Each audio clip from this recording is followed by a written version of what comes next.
Folks, we're back. This is Steve Sampson and Jim Jonas with another episode of Veterans in Politics. Today we're going to have a fabulous show. It's going to be how family court Judge Paul Gaudet tears family apart. And in studio we have two guests, and they're going to be talking about their separate cases. We have Jennifer Crosier and Ryan Stokey. And they're going to talk about their case. But before we get to them, Jim, do you have any rants? No, actually, I don't. Are you kidding me? A PSA. Uh-huh. Okay. Vote? Because for some reason, everybody tried to explain to me the difference between a rant and a PSA. Number one, I just wanted to say that tomorrow is election day. So just everybody, please get out and vote. I hope that... as far as Veterans of Politics International is concerned, that we've done our level best to try to educate you on the candidates and just make sure that you get out and vote. I know who I voted for, but the way I look at it is if you don't exercise your right to vote, you're disrespecting veterans in general. So, now, as far as the other thing, next week, because I don't want to take away, this is a very important interview. So I don't want to take away from our guests here. Next week, or our next show, I'll be giving an announcement and we'll figure it out from there. But I want to make sure this is a very important interview, and I don't want to distract that by attention on me, because that's all the way to December. Yeah. That might be a little bit premature. Well, but no, I mean, I'm just saying it's a very important interview. So let's. No, I'm talking about your announcement. Oh, yeah. Folks, folks, this show is the day before election, which is tomorrow, and nobody knows who their judges are unless you're actually before the judge. I mean, the average person that sees a judge on their ballot is just going to look for somebody that, a nice name or somebody that the name that you recognize, but you're not going to know exactly who that person is on the bench. So it's very important to listen to people that actually been before these judges, so you can make a educational, conscious decision when you go to the voting booth. And that's the purpose of this show today, to make sure that you know about this one judge, because none of you have never been before him. And if you have, I am sure that you have horror stories as well. But it's good to expose these judges to let everybody know what type of judge they are, because they try to keep you out of the courtroom. And this program is to actually let you hear and educate you about these judges so you can have a better understanding when you go to the voting booth tomorrow. First, it's ladies first, right? Yeah. So Jennifer, tell us about yourself. And then after you tell us about yourself, then Ryan is going to tell about himself. And folks, these are two separate cases in front of Family Court Judge Paul Gaudet. So please understand that this is the first time we've ever done two separate cases in one show. Usually we separate the two shows. But we understand the importance of election and voting, and tomorrow is voting day. So we want to make sure that you guys are well-versed when you go to the voting booth. Jennifer. Okay, well, obviously a single mom. I got 4 daughters, and we moved here about 8, almost 9 years ago from a horrible divorce. And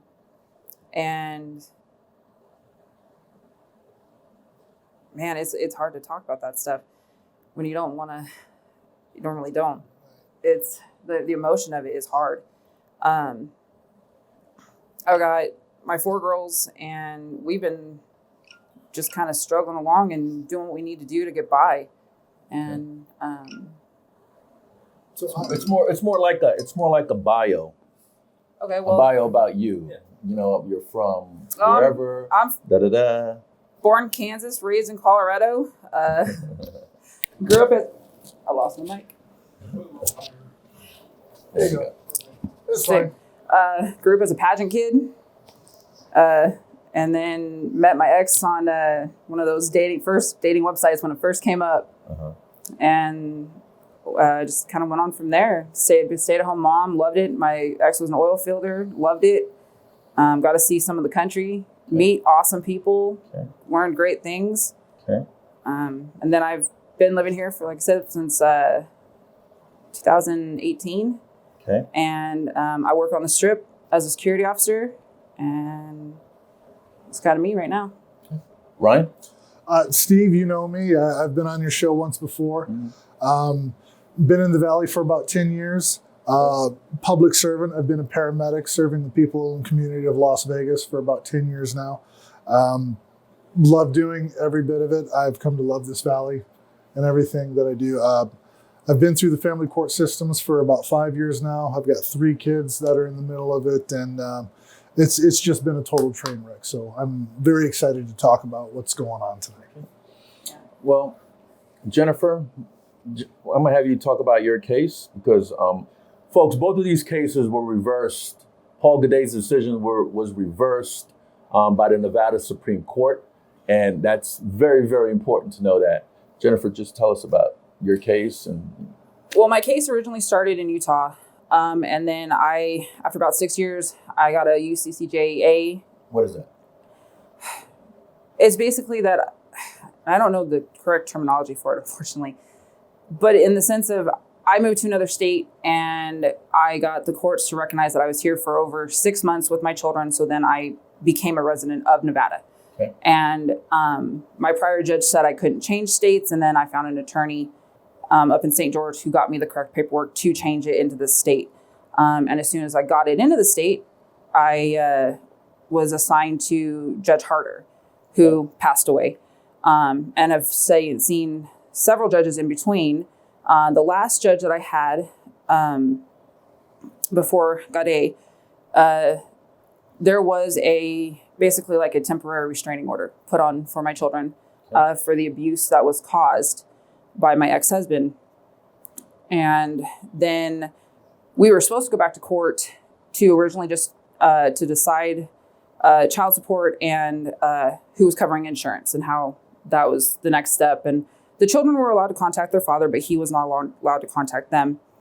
I got in front of Gaudet, and as soon as we got into the court, he started pounding his chest like a gorilla, screaming, "I'm the judge. I'm the judge." And he's narcissistic, that's for sure. Oh, to the extreme. Honestly, I think he scared my ex and I both. And if you ask him a question. And let me stop you right there. And it's funny coming from somebody that's actually appointed and not elected. Exactly. And if he's going to behave that way, could you imagine what he's going to be like on the bench once if he ever got elected and be there for 4 years or 5 years? Could you imagine what type of person he'll be? Please continue. Oh no, I fully agree. It's deplorable of what he's been doing to these people and us. But we go in front of him, and through my whole case or the trial, I thought it was so funny. You'd ask him a question, he'd just be like, "The sky is blue. Why don't you understand that the sky is blue?" And I was like, "What? What does that mean? Why are you screaming at me like the sky is blue? I'm asking you a question. I'm asking you, what is, A, B, and C? What does that mean? Because I'm pro se. I'm doing this on my own. I have no attorney. I need to know and understand." And he's just talking to me like I'm this big fat idiot who should have never stepped in front of court. There's a judicial canon that the judges are supposed to be respectful. Correct. To the litigants. What is that? What is that name? What is that name, Jim? Come on. What is it called? Come on. Oh, shoot. Judicial temperament. Yeah. Okay. Yeah. Yes. Yeah. So. Please continue. But yeah, no, I think we were there for about 2 or 3 hours, and we had one of those closed CPS cases that Judge Harder ordered, because I had sent in all my records of the child abuse, the child conviction, all the other CPS reports. So Harder ordered that big one where we can't even have it, you know, and Judge Gaudet is holding the testimonies of my children, the report in his hand while we're sitting in court.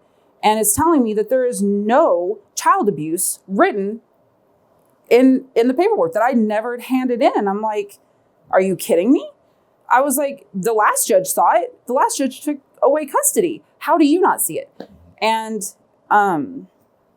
so we go through all of this, and he just kept looking at us, besides screaming at us, pounding his chest.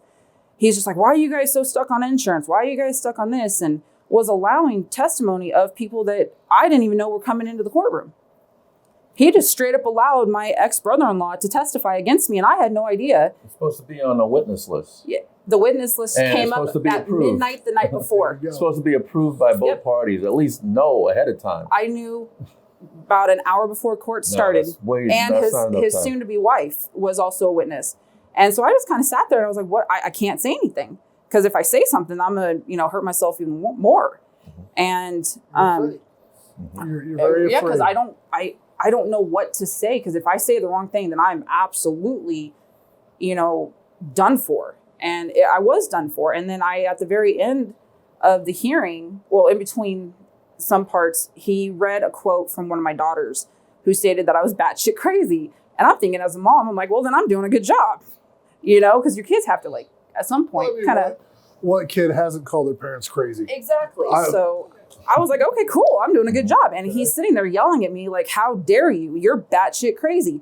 And I'm thinking, well, wait a minute. You can't sit there and yell at me and tell me that I'm batshit crazy over and over and over again. You can state that the paper states it, but you can't call me these things. Mm-hmm. And is then they're telling me that I'm this horrible mother. Have you ever filed a judicial discipline complaint against them? So no, I actually have not done anything, because he made me feel like I was completely alone. And if All I he was came doing back, was trying to intimidate you. and he did intimidate me. And the last hearing that we had was barely 10 minutes, and basically said that if we ever come back, that he's going to take our kids away and we can't have them. And now he's threatening you. Yeah, he threatened me. So here's the thing, like, and I know I've been quiet because I always play devil's advocate. Right? But here's the thing, though, about that is judges should, like, their only job is to follow the law. So when a judge says something like, "Oh, you're crazy" or whatever, even if you were, and I'm not saying you are, but even if you were, did you violate the law? No. Thank you. That's the whole thing. Like, you have to follow the law. So judges shouldn't be able to even make a statement like that. Now, if they, in their ultimate decision, decide legally this is how I side on it, which I guess he already did, but he was already overturned. Yeah, so before the final hearing that we had, he had looked at me and he told me that that my two middle children, because I have an older daughter who has nothing to do with any of this, so I removed her completely. And then my two middle children, they've had, because of all of the issues that have happened and everything that we've gone through, they've had suicidal tendencies. And I had one daughter who's actually, she almost took her life a year ago from having her baby sibling removed from her. How does she go about doing this almost? Like, what did she use? Or so she actually, and I'm not really laughing about it. It's just, I can't believe she even remembered. She took 47 aspirin and cut her legs from here all the way down. She waited to tell me, she waited about 9 hours. And I rushed her to the hospital, and I just sat there kind of like, what do I do now? This man doesn't get to see me sitting there watching my daughter die, and doctors telling me they don't know what they can do. So now my daughter has kidney, liver, ear problems, everything. Everything. Let me stop you right there, Jennifer. We're going to pick up from right where you left off. Ryan, could you tell us about your case? Absolutely.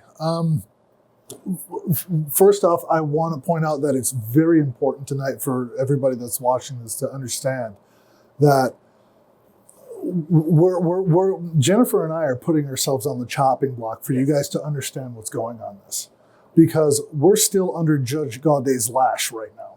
As a matter of fact, I have a hearing with him this Thursday at 10 a.m.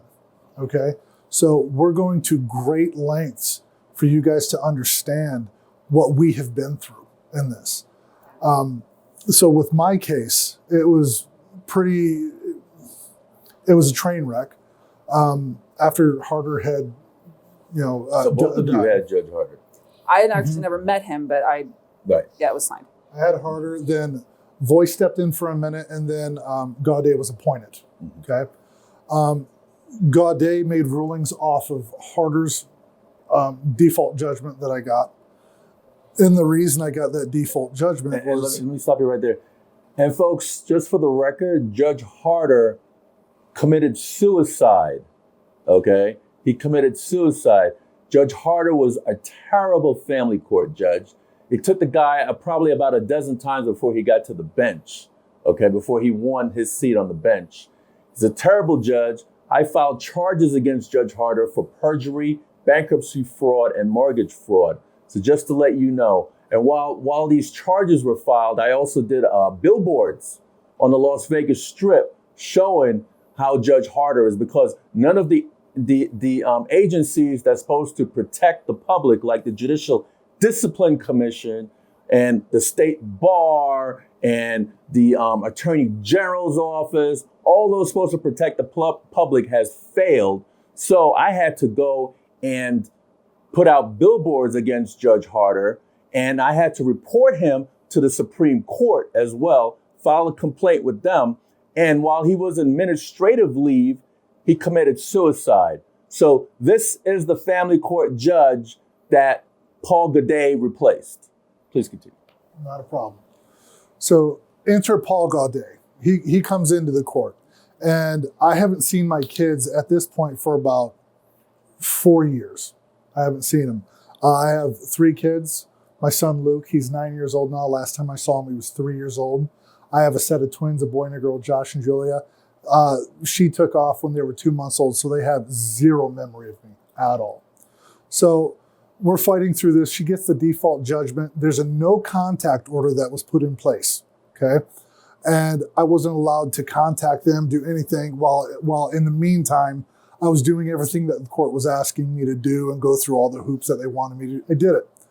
Come 6 months, I'm filing all the paperwork with the court to say, hey, look, I've done everything that you wanted me to do. My ex-wife takes this and files a petition and motions to the court for parental termination. My heart sank. I'm like, what's going on? She's claiming that I abandoned the kids and that I'm not doing anything to help them and everything. Mind you, no child support was ordered at this time at all. So we go to trial with Judge Gaudet, okay? I have my attorney with me. She's a wonderful attorney. And she looked at me, she goes, Ryan, don't worry. She goes, it takes literally an act of Congress for you to get your parental rights terminated. You mind mentioning the attorney's name? Sure. Stephanie Keels was my attorney. She looked at me and she goes, it takes an act of Congress for this to happen. And she goes, I'm pretty confident, if everything goes according to the law, this should be a slam dunk for you, right? We go in. First things first, Paul Gaudet's on there. He greets us, everything. And he goes, first off, I just want to take control of the case. And I only want questions about child support cases. And Stephanie goes, well, wait a minute. There's more to this case that you need to know. And he goes, I don't need to know all that. He said, she said, Judge, with all due respect, we need to make a proper record here as due process dictates. He goes, I don't care about that. I just want questions about child support, because no child support was ordered, so none was given. So he says there's no excuse for a father not to pay child support. And he goes, so I'm going to find fault with you there. In order to terminate parental rights, a two-pronged approach has to happen. One, it has to be in the best interest of the children, which he clearly stated at the beginning of my trial. I do not believe this is in their best interest. He said that. It's on record. I can show you. And the second thing is he said, I'm going to fault you for child support. And it has to be neglect. He said neglect has to be shown. And when neglect has to be shown, there has to be chronic, abusive neglect where they can prove that it's a continual thing, that the children are constantly in harm, okay? This is why I was fighting for either jury trial or a trial by a tribune, be 3-judge panel when it comes to relocation of children and termination of parental rights. No one person should have that much power to destroy your family. Absolutely. And then let me just add real quick. Another thing too is, Ryan, thank you for everything you just said, because here's one of the things that is frustrating, even though it's gotten better, but not near where it should be about family court, is that you shouldn't have to know all this stuff.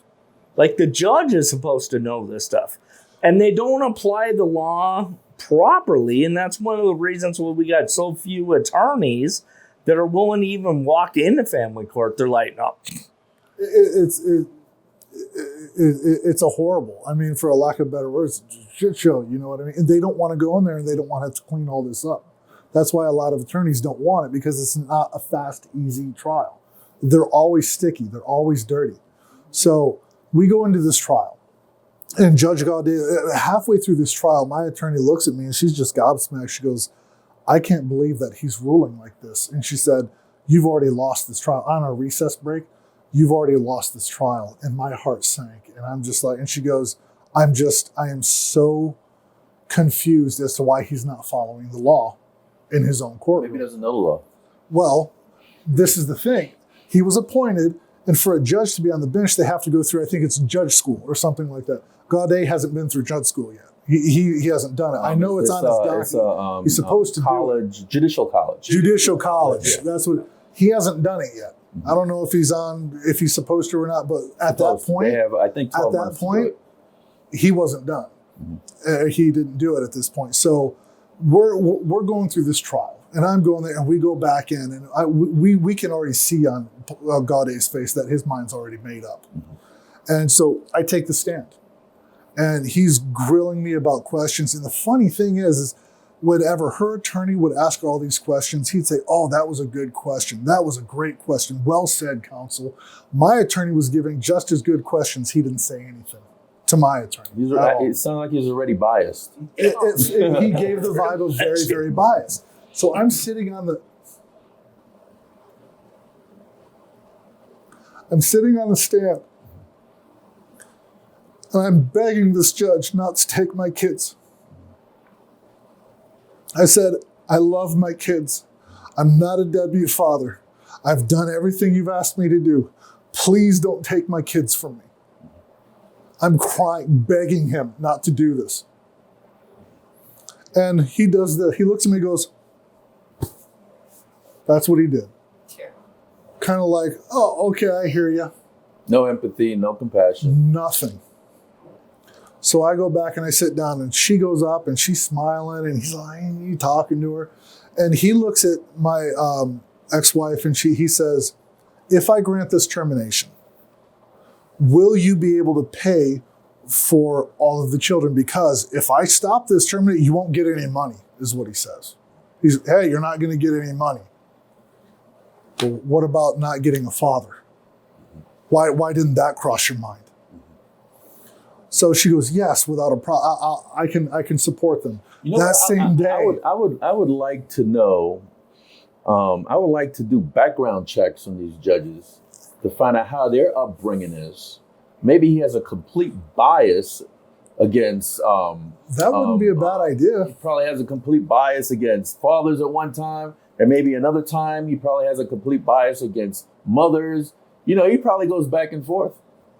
I don't know. And maybe something you said triggered him. It probably reminded him of his childhood. Well, I was yelled at. Oh gosh, I'm on the stand. Just like Jennifer said, you're in there. You question him, or if you don't know the process, or if you don't understand, dude. You just get yelled at like you stupid That's how person. Judge Perry got in trouble. And it's just like. And I saw an article that Kelly Maxey brought out when she was, I think Kelly Maxey read both of our cases, and she made a comment on it. She said when she read, I remember she said when she read my case in the reversal, she said this case gave her heartburn because she said Judge Gaudet ignored due process in my trial. You got to understand, this was these were my kids. The man is arrogant. So, of course, He he's going to ignore due process. ignored due process. Mm-hmm. He completely ignored it. If there are allegations of abuse, if anybody makes allegations of abuse anywhere, there has to be a trial. There has to be a discovery. There has to be all these things to find out whether or not abuse actually happened. And there's supposed to be a thing called chain of evidence. Absolutely. There was no evidence in my case. Even my son admitted through an interview that I never heard him, anything like that. But for some reason, Judge Gaudet felt it that the allegation was enough. That was enough. Therefore, you're an abuser. You did this, but you know what? You didn't pay child support, so that's neglect. My attorney said, Judge, the Supreme Court has ruled that they said, the way it's stated, I believe, is the inability to pay child support does not constitute parental neglect. It just means they're poor. It doesn't mean he's a bad dad. Mm-hmm. Judge Gaudet's response to that was, well, that's not the way I see it. Of course not. And I said, I looked at my attorney like, this is case law. The Supreme Court said, you can't do this. Yeah. Mm-hmm. His response to me was, if you don't like it, appeal. Yeah, he said that to my ex-husband, so then I ended up appealing. So you know what? I took his advice. I appealed. Let's go back to you, Jennifer. Okay. Pick up from where you left off. Do you remember? Well, slightly. Let's see. I think towards the end of my first hearing with him, when he was trying to make that final decision, because he had already made a decision, and he looked at me and he's like, your two middle children are not worth saving anymore, so you can have them. I'm going to save this little girl. And he told you that your kids are not worth saving? Not worth saving. Not worth saving. What a bastard, Judge Gaudet. If you don't believe him, look up the transcripts. It's written down. It is. And this is what hurts the most is that he didn't have to go home that night and say, I'm really sorry. You have to leave the state. He took my daughter and placed her in the arms of a child abuser, a convicted child abuser. Which was your ex. Convicted. In another state. And the judge knew this. And the judge knew. He had it in his hand. And then at the very end, I went like this, and I started bawling, and he goes, stop crying. You don't need to, that, just go away. And basically, stop your crying. Yeah, stop your crying. And I'm like, wait a minute. She doesn't know her dad. She hasn't lived with him since she was 1.5, and the only ones who protect her are her siblings when she would have to go do visits. And now she's living without her siblings. And he wanted her. He basically said, she's getting a new family. You don't get to have her anymore. I get her about 2.25 months out of the year now. How did that make you feel? Makes me feel like shit. I spent the last year we talked about the other day, alone. I spent months looking for people, and then all of a sudden you guys popped up, which was godsend. It was amazing. Like heaven just opened up and said, here you go. And I had to watch my child almost die. I had to try to keep my job, which my work has been overly nice about it, and still dealing with all these other things and worrying about my other child sitting in another state and about what is going to happen to her. And as soon as she got to her dad, a child abuse happened. Her therapist called CPS on him. Then What did he do? He threw her against the bunk bed. So she got bruises. She has bruises, and I have photos. And that's not the first time he's done it. You think this is the best interest of the children? Oh, it's absolutely not the best interest of the children. Not in any Your case was overturned in the Supreme Court. You want to talk about that? On what grounds they overturned your case on? Yeah, how'd you win, Jennifer? So that's actually really still fresh. And I'm still actually really processing that because it actually just happened on Halloween. Oh, wow. Yeah. It only took them 9 days to come back. 9? That fast. They didn't even have to deliberate very long. Just to piggyback on what Steve was saying, though, and this is something that, Steve knows way more about it than I do. But one of the things that we've been discussing over the years when it comes to family court It's like, hey, that judgment was crazy. Did you appeal? And most people go, well, I didn't have the time to or whatever. But in this specific situation, the Supreme Court overturned it. Correct. So, and I know this is very emotional for you, and I do thank you very much for coming on air. But can you kind of walk people through, like, how exactly, not specific details, because I know it's still vague at this point, but why you honestly believe that the Supreme Court overturned this decision? I honestly believe that it was overturned due to the fact that I had no due process. There was no 12 steps. We went in and he just said, basically, I am God, listen to me, and chose what he wanted to do. His gavel, and that's it. And that's it. I mean, How did you not supposed to put on the bench? So how did you file the appeal, though, and like the time frame? Because Steve and I are, well, Steve more than me again, but I mean, just to kind of get, so these horrific stories don't happen again. So what happened is that Judge Gaudet actually told my ex-husband to file the papers. He was the one in charge of filing the papers. He waited all summer long to file the papers. Never filed them. So technically, there was no law. There was no ruling because it wasn't signed off by the court. And, oh man, this last year, it's been much. Like I said, you don't have to go super in depth. Just, this is something that Steve and I have talked about like, hey, well, this ruling was obviously ridiculous with him pounding his chest and all that stuff. But you were able to get your thing overturned. So we're trying to kind of lead other people in that path, if that makes sense. Just so everyone knows, don't be afraid. That is the worst thing to do. Do not be afraid. If they tell you you can't, you can. Just go and do it. Because that's your right. That's also another thing is voting. It's your right. And that technically takes 30 days. You have 30 days to file it. And unfortunately, I had to wait until it was actually my first case was filed. So then once that was filed, we put in the petition to get an attorney to then to appeal the case. And then it actually took, once we put the appeal in, the judge, Gaudet, actually chose to purposely wait 4 to 5 months to hand the records over. And the Supreme Court kept pushing and pushing and pushing, and he finally said, here you go. And that's kind of how it went. And then we just kind of waited until a couple months ago. Right. Chief Justice Herndon even said, when I went to the Supreme Court with my case, I was in front of Bell, Lee, and Herndon. Okay. Well, you had 4 of them. I had 3 judges that were listening to Bell, this Lee, and Herndon. Oh, and Herndon. Okay. Bell, Lee, and Herndon. And everybody, if you lose faith in our district judges in the family court systems, do not lose faith in our Supreme Court justices. They are smart. Yes. They know what's going on, and they know the law, and they will rule according to that law.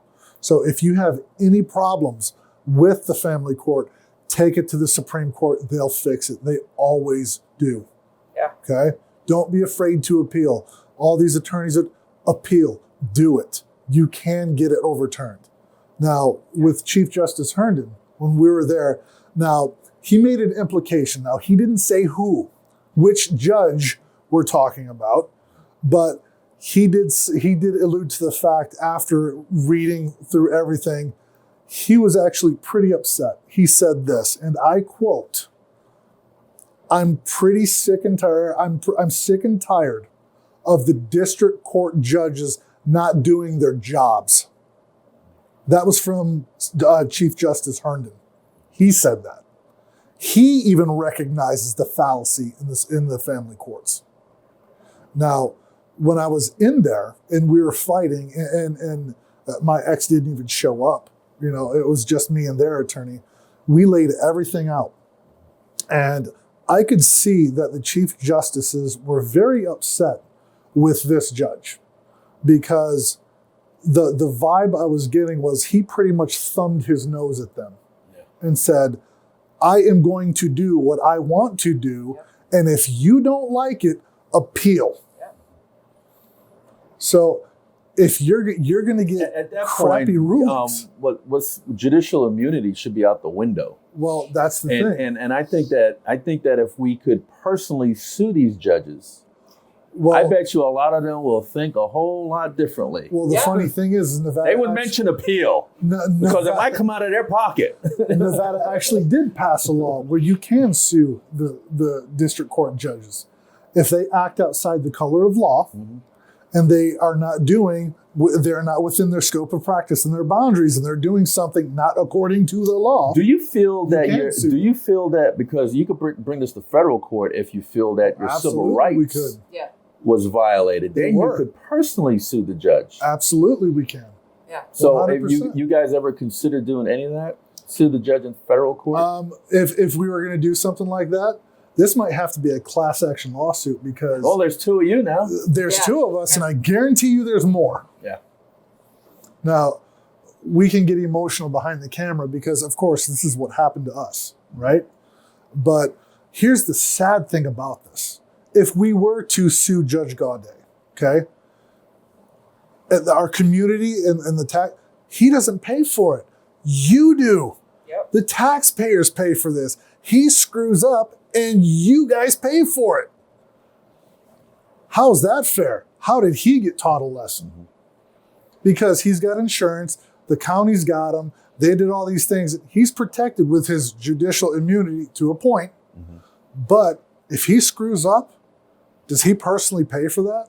No, you guys do. It comes out of your taxes. Unless the Judicial Discipline Commission jumps in and removes him from the bench. Well, there's already a few. From what I understand, he's actually got 4 complaints. And I filed think against I don't know if you guys already filed your complaint after to judicial discipline after your case was overturned by the Supreme Court against Judge Gaudet. That would give you ammunition to file a judicial discipline. Absolutely. complaint against him. With a ruling against the Judicial Commission to Yeah. show that they found judicial misconduct, Right. they would say that, yeah, he did act outside of the law. And at that point, we would have a good platform to actually sue Judge Gaudet over what he did, because he did violate civil rights. I would file a disciplinary complaint against him In first. Jen's documentation, I read it. The Supreme Court said, I quote, "This was not harmless." The Supreme Court said that. That means that there are damages here. What Gaudet did was hurtful, and it was against the law. You don't separate siblings. Period.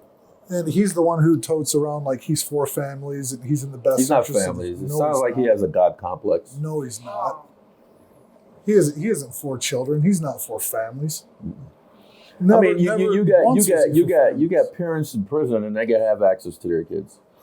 So a felon in prison has access to their children more than I do. Now, the crazy thing is this is my. But I you got you were getting your rights terminated. I You as can well, right? now I can go ahead. I'm sorry. I can speculate as to what's going on behind the bench, but this is where I think that the voters really need to pay attention and listen to me well. I am bringing you a very staunch warning about this judge. Okay, listen and heed it, because we've been through this. Give them your case listened. number. 86682. I don't actually know my by heart, but 82706 COA. is mine. 82706, I believe. Yeah, like I said, mine's still really fresh. 87026-C08 8726. All right. is your case. Okay. Yeah. So, and this is where I really think, and honestly, I'm not advocating one for another, but Kelly Maxey is personally who I think needs to be in this seat. Because when I heard her talking about when a family comes into the courtroom, this family is in pain. They're hurting. They need help. And you need to be extra cared. You need to be really, really nice and have that judicial candor about you to take care of it. And I really think Kelly Maxey understands that. I really do. Yet we got Judge Gaudet running around our community with an axe that cleaves families in two. And he is not understanding that families are the building blocks of our society. Our communities, Las Vegas, the families are the roots of everything. And he's over here just whacking these things in half like it's nothing. And he goes home and he sleeps on his pillow like nothing happened. It's not his kids. He's eroding he's eroding our community. He actually All around quoted, us. I saw today, I was looking some things up on him, and he goes, I gave Clark County their bang for their buck. His quote. Well, What do you think that means? well, if you gave him a bang, that's for sure. It's like, I don't even know what that means. Like for him, you know, if you haven't sat in front of him, you don't know. And when you have sat in front of him, it's still hard to decipher, because you look at one case online and it's softer than another case. And you just kind of, you just go blank. In my opinion, I go blank all the time on this, because it's just like, how did this happen? How is he legally allowed to do this to children? He doesn't have to suffer this. It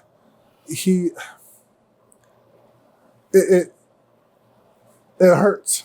Yeah. Sure. It hurts a lot. And How are your kids now? I don't know. When's the last time you've seen them? December 21st, 2019.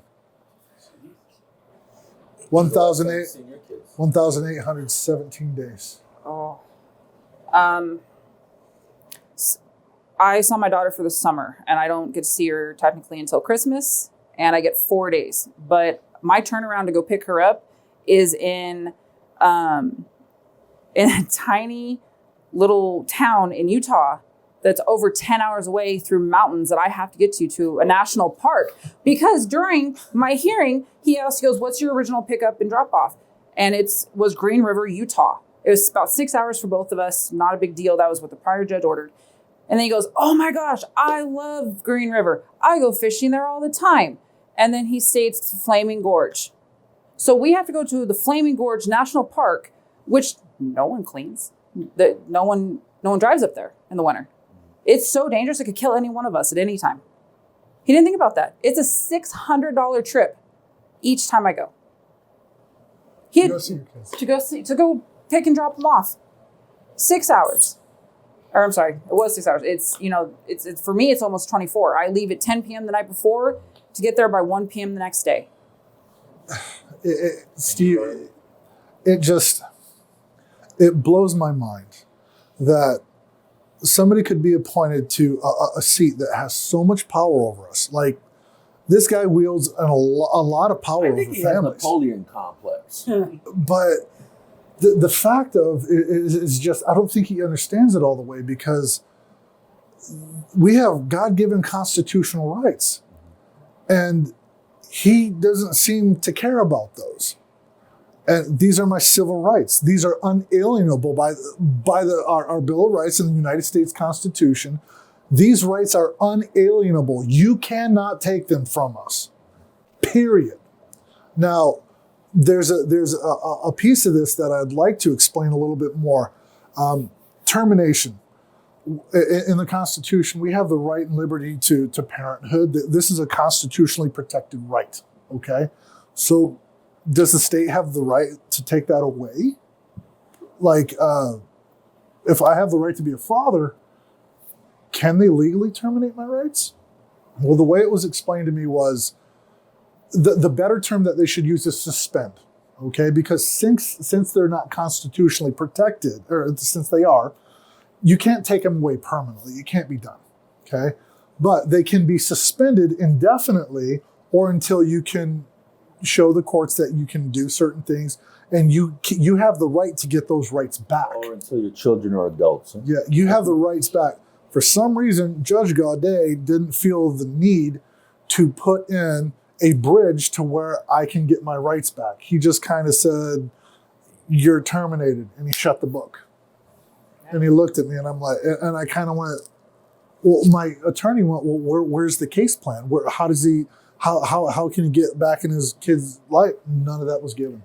None of it was given. Let me ask you both this, and like it said, I'm not saying I agree with this opinion. I'm just saying that I've heard this opinion prior. And maybe one of the things is like, be careful so you don't end up in family court to begin with. Well, And that is a very popular belief with people who haven't been through. right. Make that very clear. People who have not been through what you two have been through. So I'm not saying it's true. I'm but just that's saying kind of the same. That's that. I understand what you're saying, but that's the same thing as saying, "Well, you shouldn't have been standing there, or you wouldn't have been hit." right. It's we are subject to the consequences of other people's decisions. But since you're in the situation, if there was a fair judge, one that follows the law, one that doesn't have a damn Napoleon complex, maybe you might get a fair shake at this whole judicial system, right? I honestly feel I did not get a fair shake at all here. That's a very good point. I'm glad, Steve, you brought this up because that's kind of what I was trying to get to. And thank you, Steve, for bringing that up. Is like, okay, bad stuff happens to everybody's made mistakes in their lives, whatever. But at the end of the day, the judicial branch is supposed to be that branch of government where you come in and they follow the Constitution. And like, you could be completely wrong or be completely right, but it shouldn't be so vague as to where no one knows. And the judge openly violates his constitutional responsibilities. Well, he took an oath. Yeah. He took an oath, and in that oath it says equality of all mankind. Equality is the underlying key word. Equal.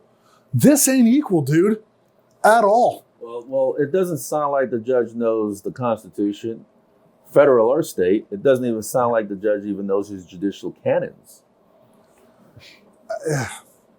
Which you're supposed to be cordial and not yell and not belittle. Litigants come before you. You're supposed to have the utmost respect for the people that come. We are the ones paying for him to be on the bench. Especially tax dollars. Especially if they're pro se. Mm-hmm. If you're a judge and you have two pro se litigants in front of you, you automatically should understand that they are not attorneys. They do not understand the law. They don't understand the system. So you should have a double portion of patience and compassion towards these people, not a God complex of, I know better than you, I know more than you, and you're going to do what I say. Why can't it be win-win? Back in my day, you punch somebody in the face for saying that shit. Yeah. I'm just saying. And let me tell you something, folks. The reason why I'm doing this and because I don't have a dog in the fight. Okay, I don't have a dog in the fight, and I have 3 adult kids, and I have my daughter's 16. She's probably gonna another 2 years. She's gonna be out, right? So I don't have a dog. I don't have no family court cases in the fight, and the reason why I'm doing this is because I don't want it knock on somebody else's door that's going to go crazy, and I don't want it knock on my grandkid's door, because let me tell you something. If this was to knock on my door, I wouldn't be this clairvoyant thinker. I wouldn't be able to be level-headed. I'll just act on emotions. And believe me, I will do some shit. Thank you. I would not tolerate this bullshit that happens in family court. I would not tolerate it at all. So you guys should be glad that I'm trying to educate the public on how family court is, because there's some crazy people out there, and one day you're going to step on the wrong fucking foot and you're going to get fucked up. And that's what I got to say about that. So stop playing this bullshit. Treat people with the goddamn respect you want to be treated if you were in their position, and stop being a goddamn God complex. And this won't happen, because I'm telling you, if you look around and you read the papers and you see all that crap that's going on, there's a lot of murder homicides going on with families because of you judges that make the goddamn screwed up decision. You judges make it, but you don't want to take responsibility for it. And that's bullshit. Please continue. Kelly, Kelly Maxey said this thing is very emotional. Absolutely, and dude. I don't know how you guys could stay so calm, because if this was me, we're numb to it. We're numb. It would be a whole different person.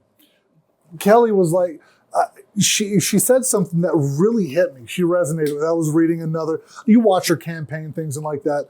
She posed a question to me that really it made me go, "That's the candidate. That's who needs to be in the seat." She looked at the person that was interviewing her, and she just straight up said, "She goes, why can't this be a win-win situation?" She goes, "Why, for some reason, in the courts, do we reward the aggressor? Why does there have to be a loser?" She goes, "Why can't we make it so there's a both winner? Why can't they both win?" Your kids. And that's what they count on. Your kids. They play on your damn emotion. They play on your fear. And that's how they do it. They play on your emotion, they play on your fear, and they play on your pocketbook, because what they're trying to do is financially cripple you so you can't fight. There you go. And that's exactly what they do. Or if they got pals that are attorneys that are representing you, they're trying to make sure they get a lot of money because they want to get that campaign donation when they're up for re-election. Ain't that right, Paul? You're up for re-election, or it's not re-election, retention. He needs our permission to stay in that seat. He didn't have our permission to come in. He was appointed number one. You got a good point. He didn't have our permission. He didn't Now have permission. he's seeking our permission to stay here. If it was up to me and my vote, I don't think he's the best candidate for the position. Okay, he has demonstrated to me through his rulings and to the Supreme Court that he does not know what he is ruling on. The fact that they overturned him and the fact that said you improperly did this. You applied laws that didn't even apply in this case. And you used it against Mr. Stokey and took his kids from him. How is that fair? And guess how much it cost me to go to the Supreme Court? It was a lot. I'm not going to tell you how much, but it was a lot. It's enough to bankrupt somebody. Severely. And he's going on the fact that he was appointed by the governor. But guess what? Who will elect the governor? We do. I might have to call Joe Lombardo and say, "Are you sure this is the guy that you want? This is the guy?" Now, the thing that's really kind of surprised me, he's running the Republicans endorsed Paul Gaudet, at least up in Mesquite, I think they did. Let me tell you about how that works. The way it works, these people that endorse him, A committee. don't even know the faintest idea on how he rules in the courtroom. Thank you. They have not the faintest idea how he rules. The way they get the endorsement, he probably paid them, or he probably was friends with them. Works. But that's not how we work, though. That's how it works, though. We don't get paid. Or we got friends, but sometimes we have to say you're not the right person. Thank God to Steve, because we've got a lot of attorneys and a lot of people saying, "Shh, don't go on the show. Don't do this because you don't want to upset Gaudet. Then he'll come down on you harder." Or an attorney would say, I can understand why attorneys don't want to appear on here. But the thing is thank God for Steve Sanson, because he gave us a microphone. He gave us a platform to tell you guys and inform you about what's going on in our cities. And don't think that you won't end up in that courtroom one day, because I thought that I'd never end up in there. All it takes is one person to make that choice, and it doesn't have to be your choice. Well, and then the other thing, too, that cracks me up is, like, you can't infringe on, and this is a legal thing, so for all the attorneys and judges and stuff, you can't technically infringe on somebody's First Amendment rights. Now, I understand legally there are some things like you can't say certain things about because it's an active case, and I understand that.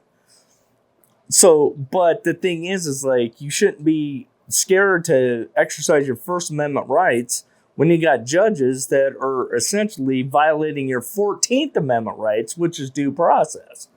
Like that has to be exposed at some point. Your 7th Amendment right for a trial by jury.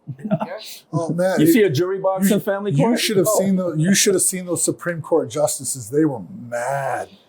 They were angry at what was going on. Mr. Stokey, do we cover everything that you'd like to cover? I think we pretty much summed it all up. Okay. thank you very much for the platform and the opportunity, Steve. And once again, I mean, we're putting our necks on the line to get this information out there. But what more can be done? He took everything from me. So, I mean, I really don't have anything to lose.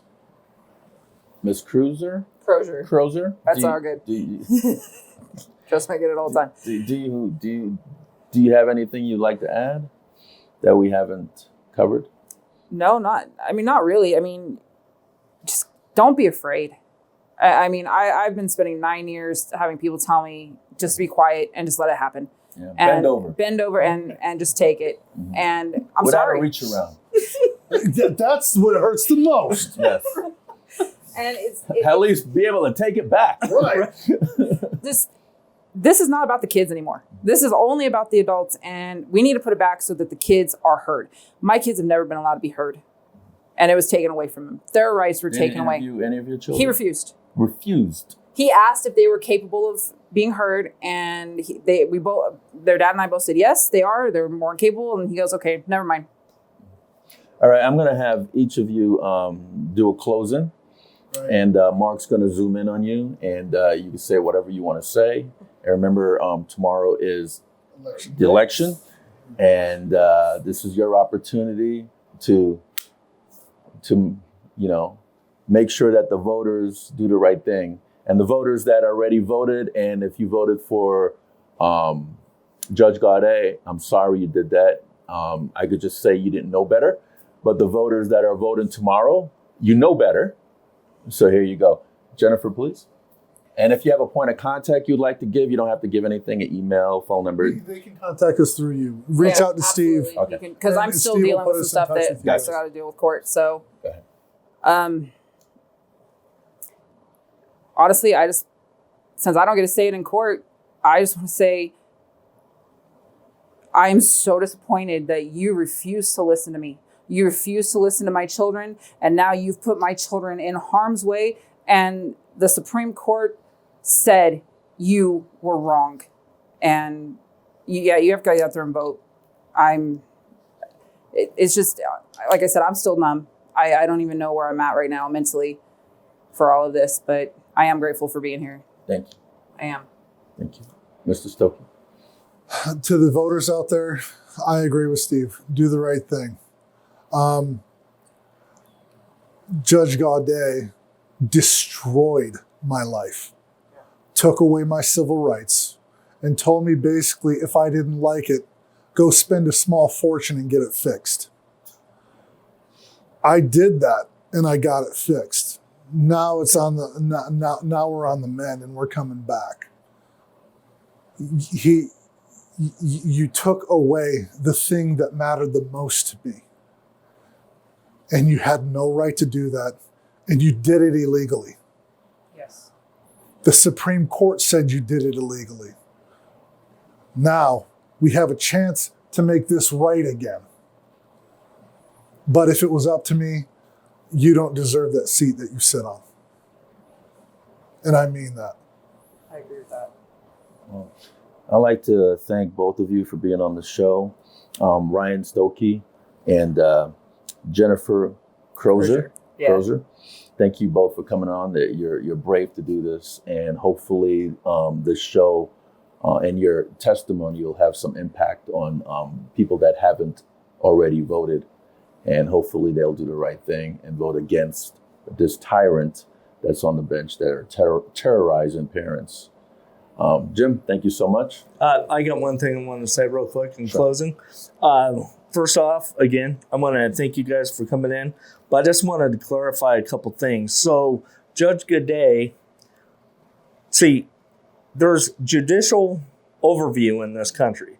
So it should never have to get to the point where you guys have to go to the Supreme Court to get that overturned and have to pay that much money. So Judge Gaudet should have to pay back. Maybe not personally, but the court in general should have to pay back all the legal fees for when repeals because he violated his constitutional oath. And we need to be more careful about when tomorrow, when you go to the voting booth, pay attention to your judicial races. Yeah. Absolutely. Seriously, make sure you vote for him. They're very important. Well, thank you both. You're welcome. Folks, you just listened to two separate litigants on two separate matters that had their children torn away from them by the hands of Judge Gaudet, who violated their due process rights, who violated their constitutional rights. This man was appointed, not elected. He was appointed, and he had this much of a God complex. He hasn't even been on the bench for a good, 7-8 months now, and he's acting this way. Can you imagine if you elect this guy tomorrow and he's on the bench for 2026 is right around the corner, for another 2 years. So we'll have another shot at him if he makes it. But hopefully you'll do the right thing and get rid of him before he destroys any more families. And I wanna talk to you about his list that he has.